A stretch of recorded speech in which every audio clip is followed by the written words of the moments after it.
പണിയാളരുടെ വിയർപ്പു കണത്തിൽ പവിഴത്തിനൊളി മിന്നുന്നു. വിപ്ലവ സ്മരണയിരമ്പിയ മനസ്സിൽ പുതിയൊരു ഷസ്സു പിറക്കുന്നു. കേന്ദ്രഭരണം കൈയാളുന്ന മതകൊലവിളികൾ നടത്തുന്ന RSS, BJP. ഇന്ത്യ ഇന്നേവരെ കണ്ടിട്ടില്ലാത്ത അസഹിഷ്ണുതയ്ക്കെതിരെ നാം സഹോദരീ സഹോദരന്മാരെ പോലെ കഴിഞ്ഞിരുന്ന ഒരു ഇന്ത്യ നമുക്കുണ്ടായിരുന്നു. അതിന്റെ നെറുകയിൽ കത്തിവെച്ച BJP, RSS ഭീകരതയ്ക്കെതിരെ ഇഷ്ടമുള്ള ഭക്ഷണം ബീഫ് കഴിച്ചതിന്റെ പേരിൽ UP-യിലെ അഖ്ലാഖ് എന്ന വയോധികനെ കുടുംബത്തിന്റെ മുമ്പിൽ വെച്ച് ഇഷ്ടിക കൊണ്ട് അടിച്ചുകൊന്ന RSS ഭീകരന്മാരെ ഈ മണ്ണിൽ നിന്നും ഉന്മൂലനം ചെയ്യാൻ കേരള ജനതയെ ഒരു സമരമുഖത്തേക്ക് സജ്ജരാക്കാൻ സഖാവ് പിണറായി വിജയൻ നയിക്കുന്ന നവകേരള മാർച്ച്.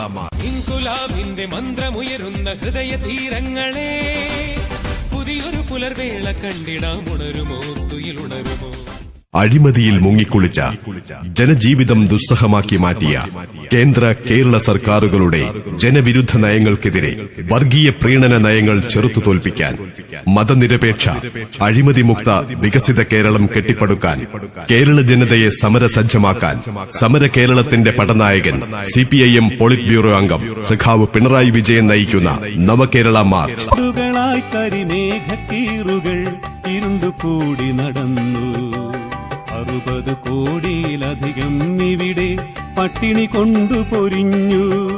കേരളത്തിന്റെ വിദ്യാഭ്യാസ മേഖലയെയും വിദ്യാഭ്യാസ സമ്പ്രദായത്തെയും അട്ടിമറിച്ച് കോടികൾ സമ്പാദിച്ചു കൂട്ടിയ മുസ്ലിം ലീഗും മണ്ടൻ വിദ്യാഭ്യാസ മന്ത്രിയും വാഴുന്ന കേരളം അരിവില കുത്തനെ ഉയർത്തിയും കറണ്ട് ചാർജും ബസ് ചാർജും സാധാരണക്കാരന് താങ്ങാനാവാത്ത വിധം വർദ്ധിപ്പിച്ചും ഈ കേരള ജനതയെ ദാരിദ്ര്യത്തിന്റെ പടുകുഴിയിലേക്ക് എത്തിച്ച UDF സർക്കാരിനെ ഈ മണ്ണിൽ നിന്നും കെട്ടുകെട്ടിക്കുക, ഒരു നവകേരളം പടുത്തുയർത്താൻ മതേതരത്വം കാത്തുസൂക്ഷിക്കാൻ CPIM പോളിറ്റ് ബ്യൂറോ അംഗം സഖാവ് പിണറായി വിജയൻ നയിക്കുന്ന നവകേരള മാർച്ച്.